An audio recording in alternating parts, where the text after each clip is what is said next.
Take one, let's go.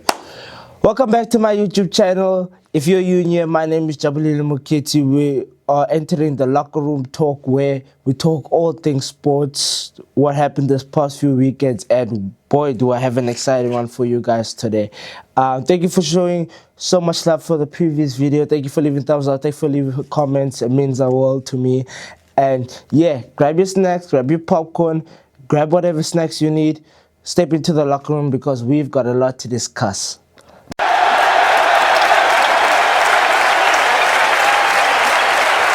This past weekend was Super Bowl weekend, which was an exciting time in American sports.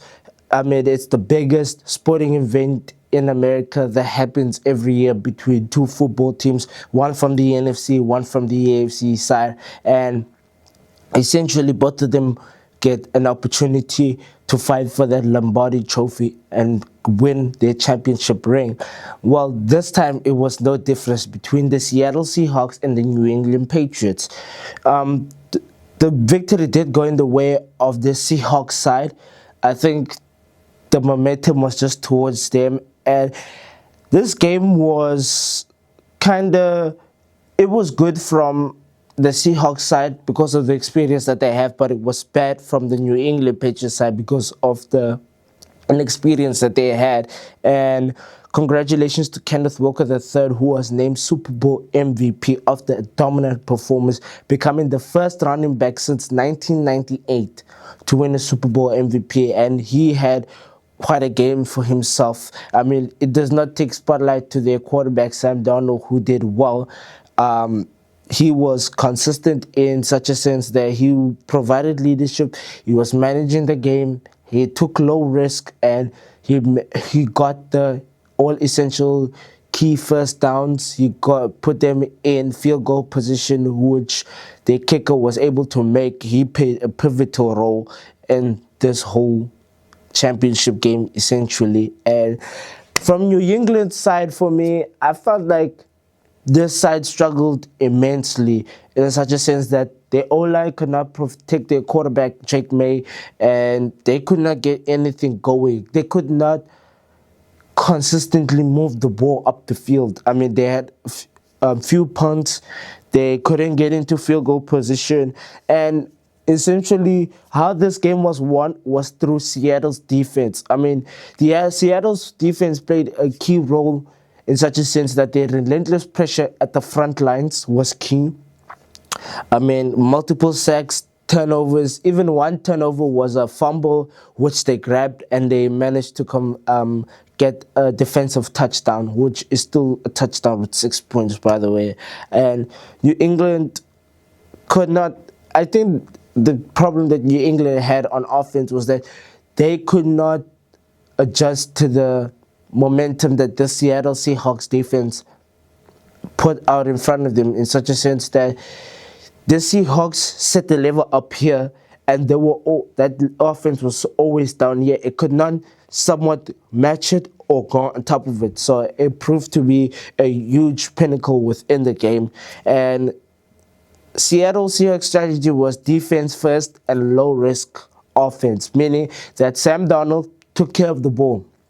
He got the easy check downs, threw the ball where he needed to be, used his legs when he needed to run. So that was a huge part of it. Controlled tempo throughout the game, and essentially they didn't rely on their high-flying offense as they normally do. I mean, you get few plays here and there, and then boom, they go for the offensive explosive play that they normally do. But this time, it was more like, just get the first downs, get us into field goal positions, then we can kick. As for New England, I mean, this New England side struggled a lot. Especially, I knew that the inexperience would kick in, but I didn't expect it to be for 3/4 of the game. I mean, they were basically ghosts for 3/4 of the game. They didn't show up. They only showed up in the fourth quarter, and they didn't even put on somewhat of a fight. And this game was basically supposed to be a blowout. And for me, the MVP, if New England had to win, it was supposed to be Christian Gonzalez. I mean, he was holding his own on defense, especially with getting that crucial breakup play between Sam Donald and Jackson Smith-Jigba, which he got the ball but then could not hold on to it for an interception, but he did break up the play. Christian Gonzalez on multiple times where he played solid defense, and essentially he made sure that his team were in good position for it not to be a blowout. But at the end of the day, the better side won, which was the Seattle Seahawks. They played they played better defense than they did offense. They took care of the ball. They set the tempo. I mean, basically until like towards the end, they set the tempo of this whole game. So that they did the basics right. That's what they did in order to win this game. And as for Drake May, he took multiple sacks throughout the game. I mean, his O-line did not protect him enough to, get the ball out. That defense forced pressures onto him, meaning he had to make a split-second decisions. But congratulations to the Seattle Seahawks and their organization on winning the Lombardi Trophy and winning the Super Bowl. Next, before I end off this segment, I think it's only right that I end this segment by highlighting a person in this whole playoff run, and which is the quarterback Sam Darnold for the Seattle Seahawks. In 8 seasons, he's played for 5 teams. He was number one. He was not even a number one. He was a first-round pick in the 2018 class. He was consistently overlooked. He was consistently ignored. At some point, he was even considered a bust. But one thing that I can take away from him is that he showed me that the only belief that you need is the belief in yourself. Sam Darnold, you are a Super Bowl champion. Congratulations on that. The next segment that I would like to talk about is the WWE Royal Rumble. I mean, the road to WrestleMania has started here. And for those of you who do not know what WWE is, it's World Wrestling Entertainment. So essentially, the Royal Rumble is one winner from the Men's Royal Rumble and one winner from the Women's Royal Rumble get to contend for the World Heavyweight Championship at WrestleMania from whichever choosing that they would like. And this road couldn't have started even more, but the first thing, before we get into the 30 Men's Royal Rumble and we get into the 30 Women's Royal Rumble, I would first like to speak on AJ Styles, who has formally retired from WWE. He went out on a loss. I mean, it's kind of tradition at this point for every big superstar to retire on a loss. But AJ Styles, the phenomenal one, lost to Gunther, who essentially made him tap out, put him in a rear neck choke, and forced him to tap out. But nonetheless, I don't take anything away from the phenomenal AJ Styles, as truly his career has been phenomenal. I mean, I remember the first time watching AJ Styles was during his time at TNA when they did it. You see, TNA now has got the squared, they've got the squared ring, but before then it used to be I think it was an octagon or like the 8-shaped ring. And that was like unique in such a sense that nobody else was doing that. So that was the first time I really watched AJ Styles during his time at TNA. Then eventually went from TNA to WWE. But nonetheless, congratulations on the career of AJ Styles. But his opponent, on the other hand, Gunther, has kind of made a career now on on retiring legends. I mean, his legend killer run has started with John Cena, which he forced John Cena to tap out. Now AJ Styles, and for some reason that I can't just shake it off, it's leading towards the retirement of Rey Mysterio. And just hear me out on this one though. Rey Mysterio, the reason why I would say his next target would be Rey Mysterio is because on the night of the Royal Rumble, or the Raw of the Royal Rumble, he came out, and in obvious sense, he came out in Gunther style, trolling AJ Styles, coming out to his theme song, doing the whole shebang.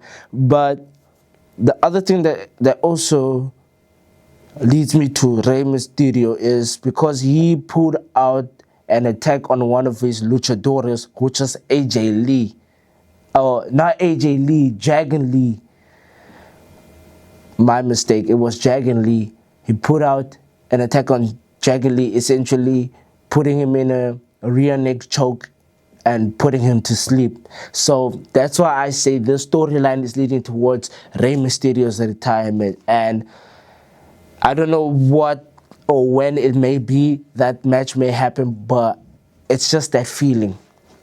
But next thing that I would like to talk about is the 30 Men's Royal Rumble and the 30 Women Royal Rumble. The first one I would like to talk about is the 30 Women's Royal Rumble, which the winner was Liv Morgan. I mean, shout out to Charlotte Flair too as well. She went from the number one spot and lasted 60 minutes. That set a new Royal Rumble. In the Women's Royal Rumble, it set a new record for the longest lasting woman in a Royal Rumble. So congratulations to her, and congratulations to Liv Morgan.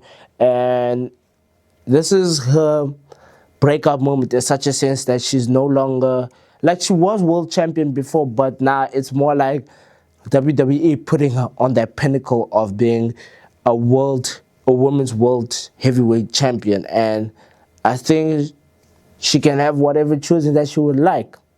As for the men's Royal Rumble, I see, first and foremost, congratulations to the tribal chief Roman Reigns for winning that too. The men's Royal Rumble was Roman Reigns who won it, and this was his first win since 2015. And I think many people the night after Royal Rumble was more like, who is he going to choose between CM Punk and Drew McIntyre? And I think for me, it was more of a sense like he was going to pick CM Punk, which he did. But the reason why I say he was going to pick CM Punk was because Drew McIntyre currently is in a storyline with Cody Rhodes. I couldn't see Roman Reigns picking Drew McIntyre because of that storyline, as it's too good. Because it's too good in such a sense that they would not put it in at Elimination Chamber.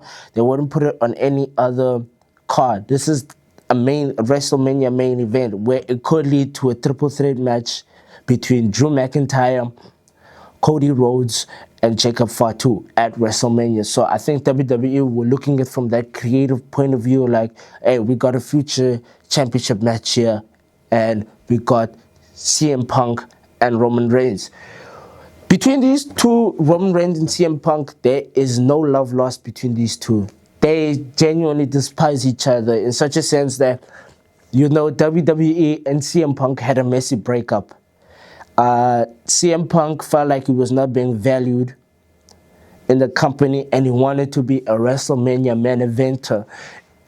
In such a sense that before he left the company, he never ever appeared in a WrestleMania main event. And that was one of the things he was fighting for, to appear in a WrestleMania main event, and that did not happen until last year, where it was the WrestleMania 41, which is last year, where it was a triple threat match between him, Roman Reigns, and Seth Rollins, which was kind of ironic because Roman Reigns' wise man, or special counsel as he is known for, Paul Heyman, essentially betrayed both CM Punk and Roman Reigns, and essentially began representing Seth Rollins in his new faction, which they are called The Vision, with him, with Seth Rollins, Braun Breaker, Bronson Reed, and Logan Paul. And essentially, that was a messy breakup because then they betrayed Seth Rollins, and Seth Rollins is out with a shoulder injury. And many people thought it was a fake because before it was we thought that he had torn his ACL, but his ACL did not, in fact, tear. It was just like a gimmick so that he could cash in on CM Punk and Night of Champions and essentially win the WWE World Heavyweight Championship. So I thought it was a fake until it was real. So actually, Roman Reigns, they genuinely despise each other. I mean, before Roman Reigns became the tribal chief and who he is today, it goes back to CM Punk. When he left WWE, he went on one of his buddies' podcasts and essentially started bashing the company. And, Roman Reigns caught astray in such a sense that I would say he talked bad about Roman Reigns. I don't want to say something and then I get misquoted on it, but I would just say that he was talking bad about Roman Reigns. And during that time, the company was trying to give a new face of the company, which was Roman Reigns. But people felt like that Roman was being forced onto them. They weren't being forced to like him for who he really was. And people did not like that. So he kept being booed and disliked by the crowd. And that's when it led toward him post-COVID. He could not compete during COVID because he had leukemia. He has leukemia, so I don't know the side or the reason why behind he couldn't compete during that time. But post-COVID, he essentially came back, but he did not come back as the big dog Roman Reigns or Shield Roman Reigns. No, he came back as the tribal chief. He came back as a heel. He came back as the guy that he was not asking for your respect. He's simply gonna take your respect. And that's where his career kind of took that next step. And he brought, not only did he level up as an entertainer, he brought his cousins or his family around him. They leveled them up. Jey Uso became main event Jey Uso. Jimmy Uso became his own superstar. Solo Sikoa became his own superstar. And many more became their own superstar. I mean, Sami Zayn also leveled up his career. They started winning belts. They started winning championships. Essentially, at some point, it was just the bloodline that ran WWE. It's not just saying that when they did break up, it was like kind of a messy breakup. This Jey Uso betrayed Jimmy Uso. Jimmy Uso betrayed Roman Reigns, and then it led up to a whole series of events at WrestleMania 40 where Roman Reigns did lose his title to Cody Rhodes. So CM Punk and Roman Reigns do not like each other for that reason, and that's why at WrestleMania 42 in Las Vegas, Nevada, we have two heavyweights going at it in Roman Reigns and CM Punk. I think the winner of it is gonna be most likely Roman Reigns because the title run that he had, it was for over 1,000 days. And you think about someone who's had a championship for that long, it's insane. So my winner of WrestleMania 42 to come up with the championship is Roman Reigns. I would like to talk about is James Harden to the Cleveland Cavaliers as well as Darius Garland to the Los Angeles Clippers. For me, the Clippers were the biggest winners of this all, in such a sense that they got rid of a 36-year-old guard who did not want to be there anymore.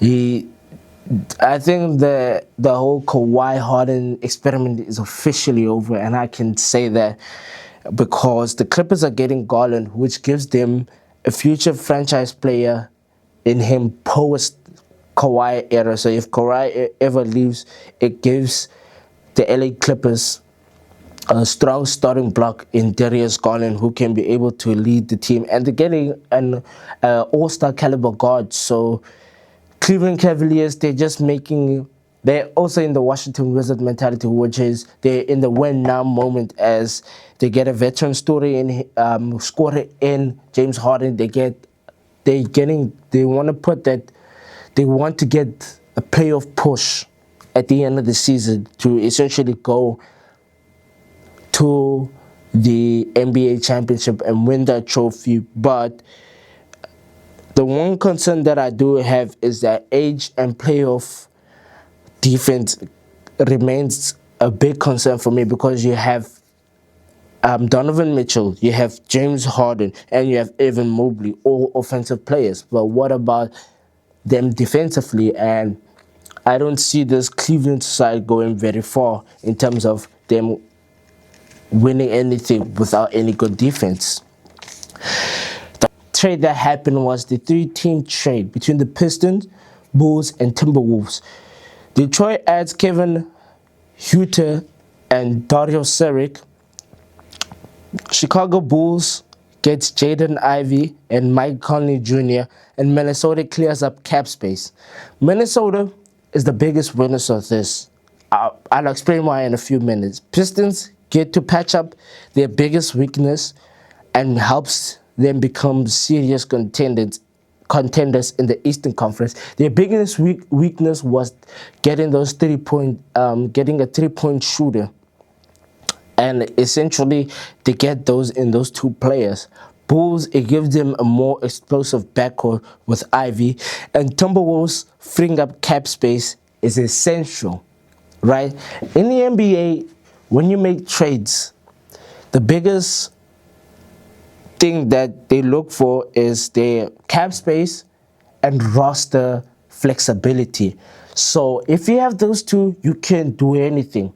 It's roster flexibility, cap space, and draft picks. Those are the three essentials to making an NBA trade. If you have all those ducks in a row, you can get any player you want.